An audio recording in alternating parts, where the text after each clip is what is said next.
La nuit du 26 juin 2018, près de 3 ans après les attentats, une caméra de surveillance filme la sortie de secours du Bataclan lorsqu'une mystérieuse silhouette encapuchonnée s'approche de la porte et commence à dessiner dessus. Bien qu'on ne puisse discerner le visage dans les images, il suffira d'attendre les premières lueurs de l'aube pour identifier cette silhouette.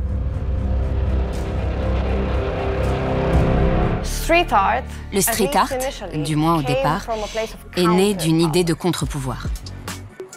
Une voix qui disait « Je n'ai pas beaucoup de moyens. Je n'ai qu'un pinceau et de la peinture, ou une bombe. Mais avec ça, je peux laisser une trace et devenir un corps dans cette ville aussi. » Car le fait même qu'un corps occupe un espace dans la ville est une façon de reprendre un peu de ce pouvoir. On peut considérer le street art comme un tel corps. Un certain nombre d'œuvres, parmi les plus connues de ce mouvement, sont vues davantage sur les réseaux que dans la vraie vie des murs où elles sont posées. Il y a la question de la valeur des œuvres, au-delà des murs. Combien de Banksy avez-vous vu?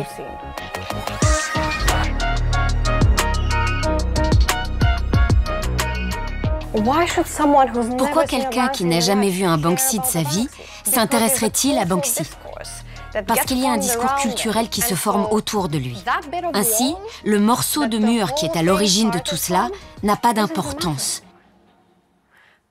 Jusqu'à ce que quelqu'un en fasse quelque chose et le modifie. On peut voler une autre œuvre de Banksy, mais pas celle-là. Elle est trop symbolique, c'est trop fort. Quand on a su que c'était la porte avec le dessin de Banksy, c'était encore plus chargé d'émotions. Parce qu'on avait vraiment tous à cœur de retrouver cette porte. Pour les victimes et pour tout le symbole qu'il y avait derrière. Sur les vidéos, on voit tout ce qui s'est passé pendant la nuit. On voit arriver une camionnette un peu plus de 4 h du matin, une camionnette blanche. Il y a 3 individus qui descendent du matériel, genre pied de biche, baramine. Donc on voit les personnes vraiment arracher la porte. Ils la chargent dans le camion et ils prennent la fuite par le passage. Il Tribunale di Parigi ha giudicato colpevoli tutti gli imputati nel processo per il furto della porta del Bataclan dipinta da Banksy.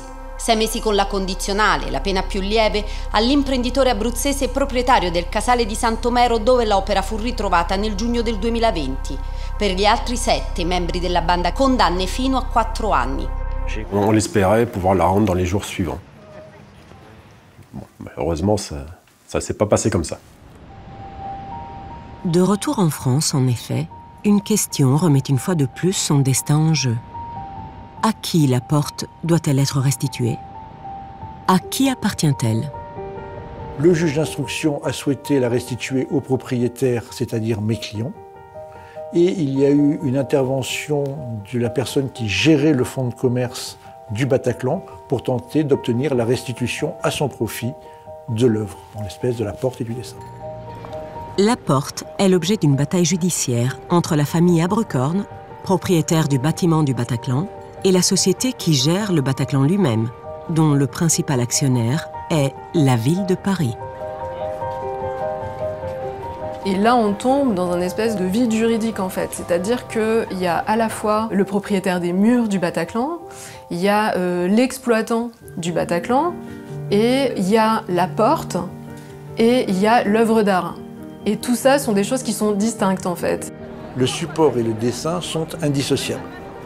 Ça signifie quand même que la propriété de l'œuvre reste dans une certaine mesure à son auteur. Il a un certain nombre de droits moraux sur le bien, mais quoi qu'il arrive, la propriété du support l'emporte sur la propriété du dessin, et donc elle est aujourd'hui la propriété de monsieur la famille Abrecorn.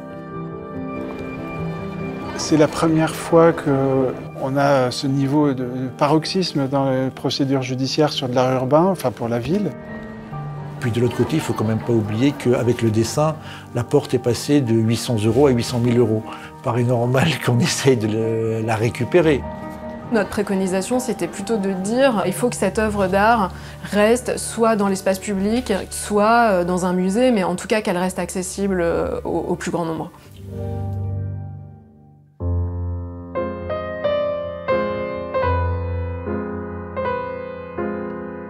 De l'imaginaire de Banksy au Bataclan, en passant par la villa d'un millionnaire, un hôtel en Italie, une maison perdue dans la campagne, l'œuvre finira sa course sous scellé en France. C'est là qu'elle attend encore aujourd'hui la fin d'une bataille juridique qui pourrait durer des années. Le cas de la jeune fille triste de Banksy est très intéressant parce qu'il est emblématique des nombreuses conversations que nous avons sur la propriété de ces œuvres, sur le droit à l'image, mais aussi sur le droit aux matériaux, aux objets, aux lieux, et ensuite sur le droit de sentir que cela nous appartient en tant que société, en tant que communauté.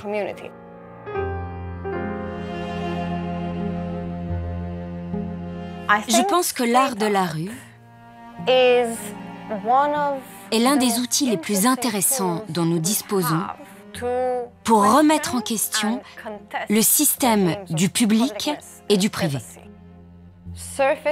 Et je crois que les surfaces peuvent devenir, même dans notre conception juridique, un troisième type d'espace, ni public, ni privé. Cet espace, je l'appelle commun. Un espace qui n'est donc pas défini par la propriété, mais par l'usage. Et peu importe que l'on n'en soit pas propriétaire. En pensant ainsi aux surfaces, peut-être pourrons-nous commencer à définir un environnement urbain moins discriminant et plus inclusif.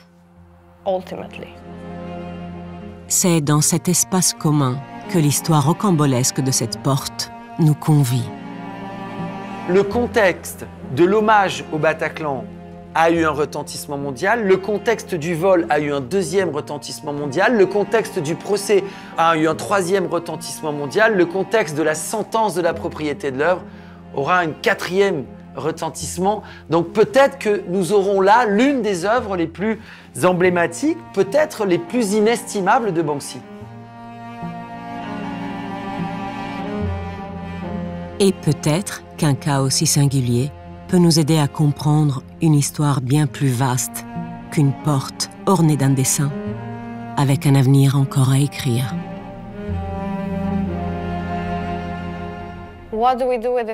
Qu'en faisons-nous maintenant? On le remet en place?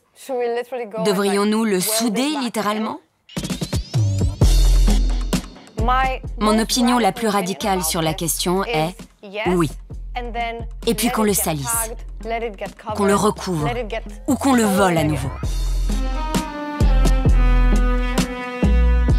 Car s'il appartient à la ville, si c'est un corps qui occupe un espace de la ville, alors il devrait avoir la même échelle de valeur que n'importe quel autre corps.